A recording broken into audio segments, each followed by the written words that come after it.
Meron pong nakalagay na verse sa Bible na pinalapat o pinalalapad ang impyerno. Okay. Meron po ngayong bagong pag-aaral tungkol sa lava. Alam po ba ninyo ang lava? Ito po yung mga ibinubuga ng bulkan, just like in the case of Mount Pinatubo, erupted June 15, 1991. Nailubog nito ang ilang lugar dini sa may bandang Pampanga, malapit din dito sa atin sa Maynila, during that time.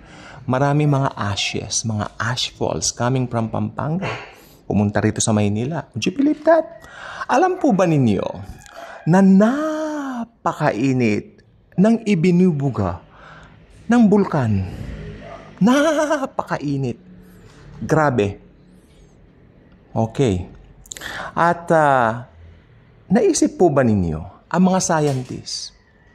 Sinasabi lang nila merong apoy sa ilalim ng bulkan at ito ay pag sobrang tagal na yung kumbaga parang kumukulo na, ito ay sumasabog.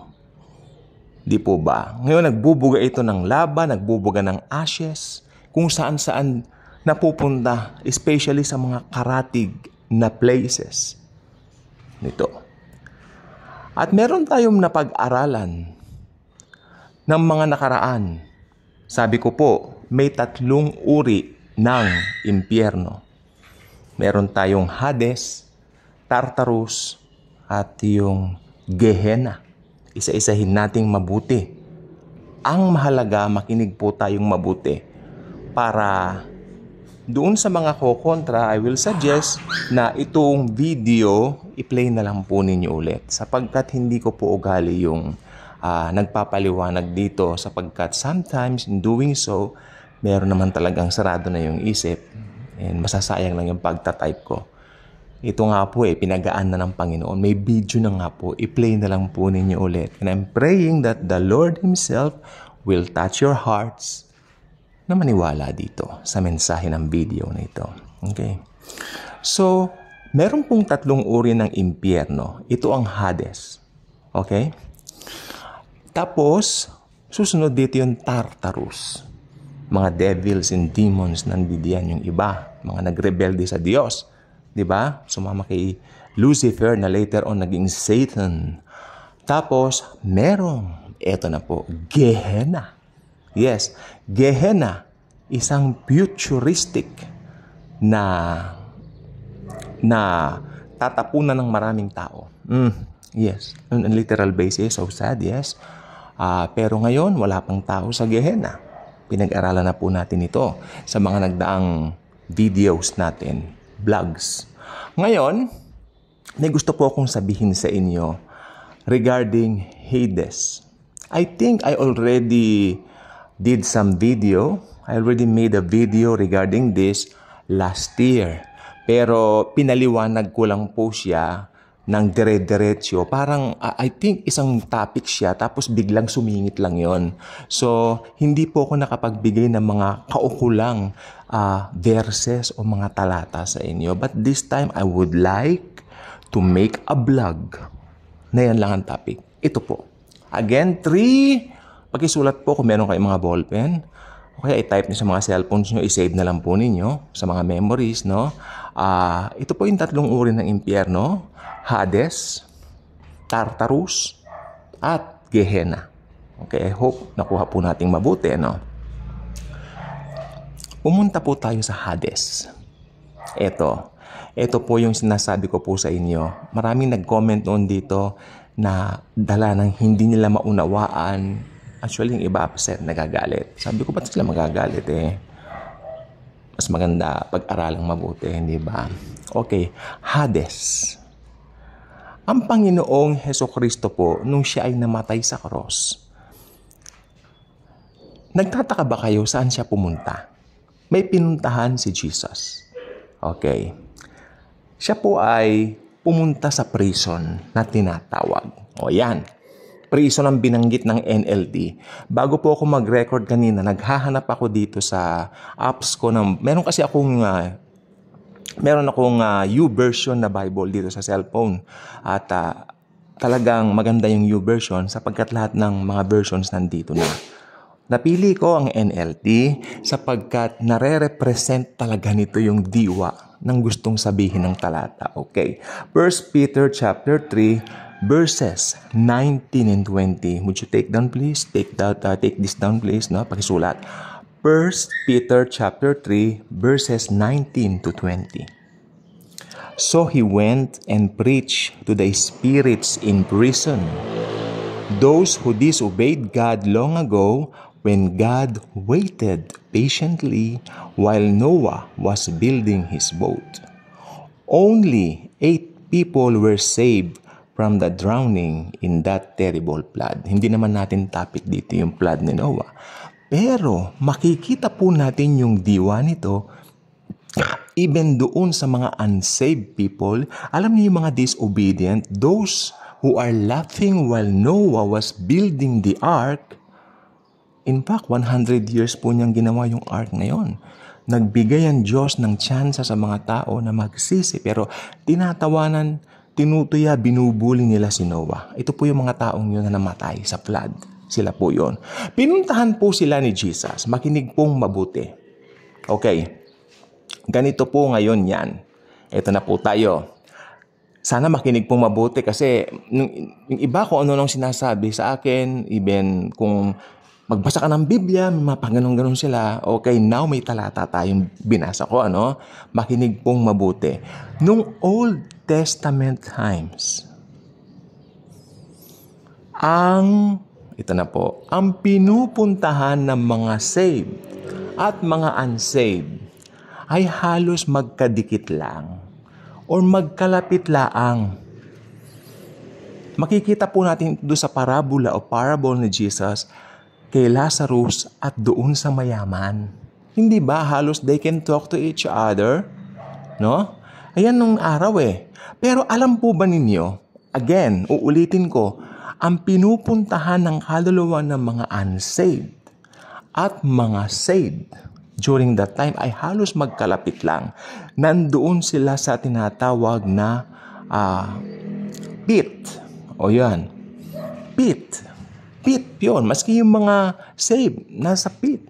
Actually, nasa Hades din po dati. Yung mga, ito na po, nasa Hades din po dati yung mga saved. Kung di ako nagkakamali, ganun po. Halos pwede rin isalin ng Sheol. Natatandaan nyo, may Sheol, may Hades, nasalin. Kasi halos magkalapit lang po yung pinupuntahan ng mga saved at saka unsaved. Ngayon, ito po yung pinaka-heart of the matter. I hope makuha kong mapaliwanag mabuti. Nang mamatay ang Panginoong Hesukristo, nangaral siya doon sa mga unsaved. Ito po binasa natin, 1 Peter chapter 3 verse 19. Amen. And then, syempre, namatay na po siya rito. Nangaral siya. At yung mga saved, anong ginawa niya? Like Moses. Si Moses, hindi natin alam kung namatay. Hindi. Si David, ganun lang natin para sigurado. Samson. Jeremiah. Lahat ng mga prophets of old that are very popular sa times natin ngayon. Lahat ng mga yan, pinuntahan ni Jesus at sinabi niya, tara na po, malaya na kayo dito sa Hades. Pero yung Hades na yan, magandang place din dati yan. Kaya lang, malapit nga lang po sila doon sa pinuntahan ng mga unsaved. So ang ginawa ng Panginoong Hesukristo, dinala niya sila ngayon sa third heaven. Ayun na po. Nangyari po yan nung namatay siya sa krus. Hindi ba sabi ko po, nung namatay si Jesus sa krus, nabuksan ng langit. Amen. At sa pagbubukas ng langit na yan, dinala ni Jesus Christ lahat ng mga unsaved people, lahat ng mga saved na people, lahat ng mga saved nalilito lang ako, lahat ng mga saved, lahat ng mga ligtas na nakalagay doon sa pit na yon, pero maganda naman place yon, I believe. Iniakyat niya sa third heaven. Meron pa siyang kasama na iniakyat sa third heaven, yung magnanakaw na namatay, nakatabi niya. Pangalanan natin itong Dimas. Okay, para walang kalituhan, ano? Ayan ang mga nangyari. So, napunta na sila sa third heaven. Ngayon, ano po ang nangyari ngayon din sa pinanggalingan nitong mga, nitong mga saved na Old Testament people, kinonvert ngayon niya ng Diyos, pinalaki niya, pinalawak niya para maging lugar ng parusahan na Hades ang tawag. Kaya yung mga namamatay na unbelievers ngayon, dyan napupunta. See? Dumadami ang napupunta sa Hades. Kaya pinalawak ang impyerno. Nasa Biblia yan. Tatapik ko po yan sa inyo sa mga susunod na araw. Pinalawak ang impyerno sapagkat marami ang nagre-reject sa gospel ni Lord Jesus Christ. Oo, di ba? Ngayon, yun na. So, I hope nakuha na po natin mabuti. And I hope din po na ipapaliwanag ko siyang mabuti. Okay? So, malawak na po ngayon yung puntahan. No? Balik po tayo sa pag-aaral ngayon dito. Alam po ba ninyo, yung lava sa ilalim ng lupa, may mga theologians na naniniwala. Kasi uulitin ko po, yung mga scientists, sinasabi nila, may apoy sa ilalim. Pero hindi rin nila galong mapaliwanag sa kailaliman nun. Paano nagkaroon ng apoy doon? At meron pong isang pangyayari minsan, 1940s, uso na rin po ang tape recorder noon, kung di ako nagkakamali. Kaya lang, ang mga tape recorder noon, yung malalaki, malalaking tape recorder. So, isang araw daw, meron nag-e-excavate, yung parang excavate man tawag doon, yung parang naghuhukay ng mga bato-bato. And then may narinig sila, parang mga nag-uungulang mga tao sa ilalim.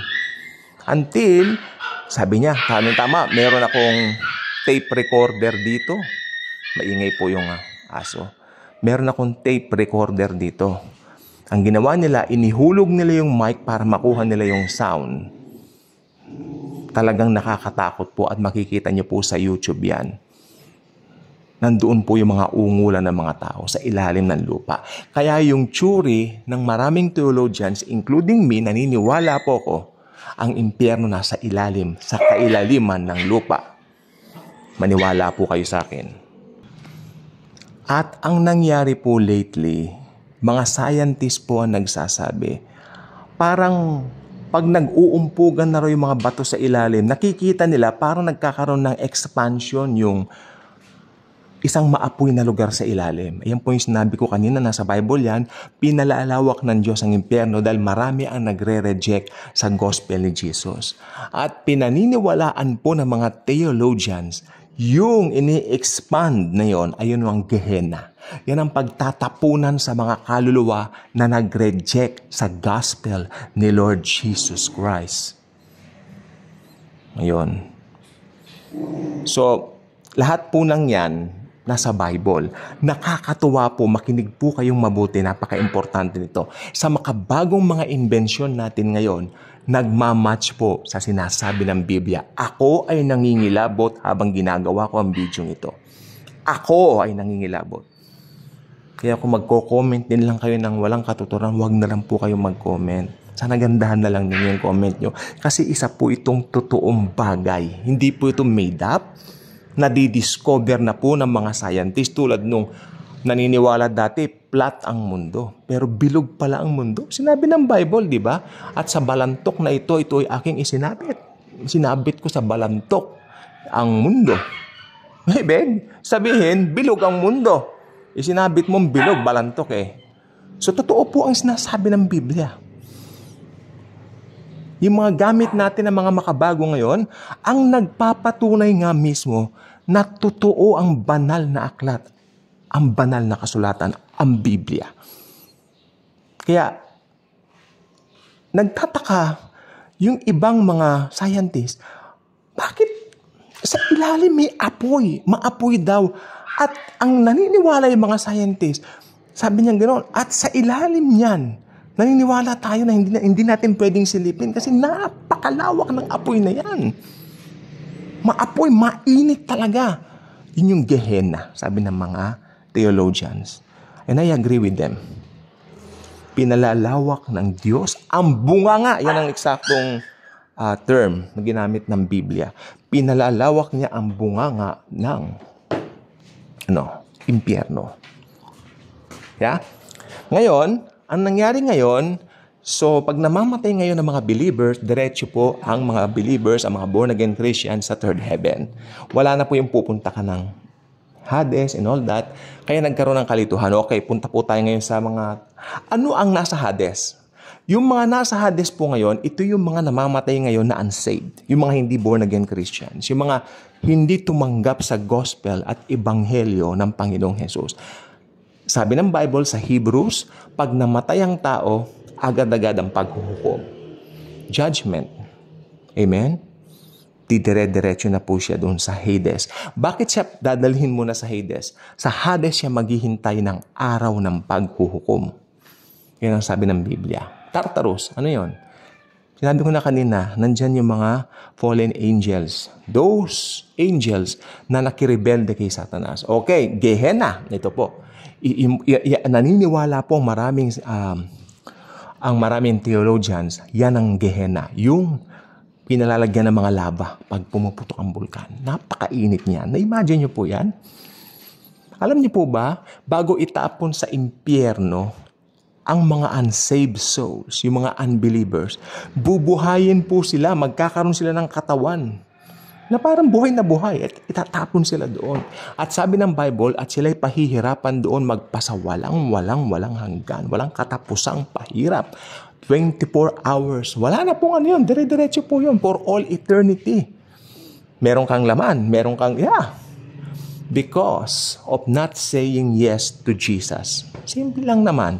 Tanggapin mo si Jesus as Lord and Savior mo. Kung ayaw mong mapunta roon sa ilalim ng bulkan, yun na lang term natin, no? Gusto mo bang tanggapin si Jesus para hindi ka mapunta roon sa impyerno, sa Gehenna? Kung ang sagot mo naman ay ibig mo nga, let me lead you into a prayer na naniniwala ako na magiging life-changing para sa'yo. Isang prayer na ipagpapasalamat mo at dinasal mo. Isang prayer na magdadala sa'yo sa piling ni Jesucristo. Lord Jesus, I know that I am a sinner. I know that I need a Savior. Lord Jesus, kailangan ko po kayo. Iligtas mo po ako sa apoy ng impyerno. Tinatanggap ko po kayo bilang Lord and Savior. Naniniwala po ko na matay kayo sa cross para sa akin. At binayaran mo lahat ng kasalanan ko past, present, and future. Lord Jesus, be the driver and the pilot of my life from now on. I-lead mo ko sa lugar na nais mong pagdalahan sa akin. Mula ngayon, from all eternity. And Holy Spirit, thank you for sealing me the seal of ownership. And God the Father, thank you for loving me and embracing me now that I can call you Abba, Father. My Daddy, my Father. Lord Jesus, thank you po. In Jesus' mighty name, I am saved forever. At hindi na mawawala ang aking kaligtasan. Amen at amen. If you pray that simple prayer, I believe you got born again. You got saved. Start reading God's Word and share the wonderful love of the Lord Jesus Christ. You can avoid hell if you want to. Just receive Jesus. Believe in His finished work on the cross. And the Bible clearly states that you will never, ever go to hell. And the Bible clearly states also in John chapter 10 that we are being held right now by the Father and the Son with the loving care of the Holy Spirit. Hindi niya na tayo pakakawalan. I suggest you listen to the song In Your Hands by Hillsong. Yang kantang yan na nagpapatunay ng ating eternal security. Lagi nating tatandaan, Jesus is for us. At sinabi ng Biblia, if Jesus is for us, who can be against us? Walang makapaghihiwalay sa atin sa pag-ibig ni Jesus Christ. Sapagkat sabi ng Biblia, bago pa natin siya inibig, siya na nga po nga ang unang umibig sa atin at nag-alay ng kaniyang buhay para sa atin. Mahal na mahal tayo ni Jesus. Wala siyang gustong mapahamak ni isang tao man. iniwan niya ang langit, naging tao na matay sa cross. Pinagkaloob niya ang pag-ibig mula sa langit tungo sa ating mga puso. From heaven straight to our hearts. Kaya kung hindi ka pa subscriber sa ating channel, I invite you to do so. Click mo ang notification bell, share this video, share Jesus. Napakahalaga po ng video na ito. It's a matter of life and death. So I expect you to share this video. Parang concern mo na rin sa mga tao na alam mo wala pang pagkakilala sa Panginoong Jesus. Thank you, and Jesus truly loves us all.